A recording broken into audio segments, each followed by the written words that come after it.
സാധാരണ ക്ഷേത്രങ്ങളിൽ ഉത്സവത്തോടൊക്കെ അനുബന്ധിച്ചാണ് വിളക്കാചാര ചടങ്ങ് നടത്തുന്നത്. എന്നാൽ ഗുരുവായൂർ മഹാക്ഷേത്രത്തിൽ ദിവസേന വിളക്കാചാരം നടക്കുന്നു എന്ന പ്രത്യേകതയുണ്ട്. 4-5 ദിവസം, അതായത് മേൽശാന്തി മാറണ ചടങ്ങ് നടക്കുന്ന ദിവസം, ഇടത്തരികത്തുകാവ് താലപ്പൊലി ദിവസം, ബ്രഹ്മകലശം അഭിഷേകം ചെയ്യുന്ന ദിവസം, പള്ളിവേട്ട, ആറാട്ട് ഈ ദിവസങ്ങളിൽ വിളക്കാചാരം പതിവില്ല. ബാക്കി എല്ലാ ദിവസവും ഈ ചടങ്ങ് ഉണ്ടാവും. അത്താഴപൂജ 7:15 ശേഷം തുടങ്ങും.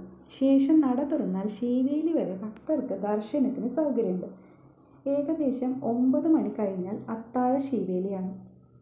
ശീവേലിക്ക് എഴുന്നള്ളിക്കുമ്പോൾ ഭഗവാന്റെ മുമ്പിലായി ക്ഷേത്രത്തിലെ പാരമ്പര്യ കഴകക്കാരിൽ 12 പേർ, 6 പേർ ഒരു ഭാഗത്ത്, 6 പേർ മറുഭാഗത്ത്, അങ്ങനെ 12 കുടുംബക്കാരാണ് കഴകക്കാർ. അതിൽ ഓരോ കുടുംബത്തിൽ നിന്ന് ഒരാൾ. ഒരു വിളക്ക് ആദ്യം മേൽശാന്തിയുടെ കൂടെ ഉണ്ടാവും.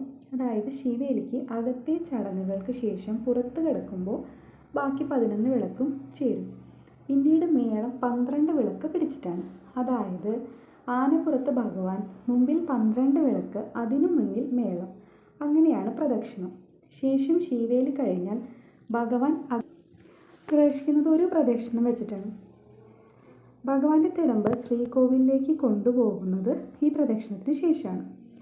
അത്താഴ ശീവേലി സമയത്ത് ഇന്ദ്രാദി ദേവകൾ ഭഗവാനെ വന്ദിക്കാൻ ഗുരുവായൂരിൽ എത്തുന്നു എന്നാണ് വിശ്വാസം. അത്താഴ ശീവേലി കഴിഞ്ഞാൽ നടക്കുന്ന പ്രധാന ചടങ്ങാണ് വിളക്കാചാരം.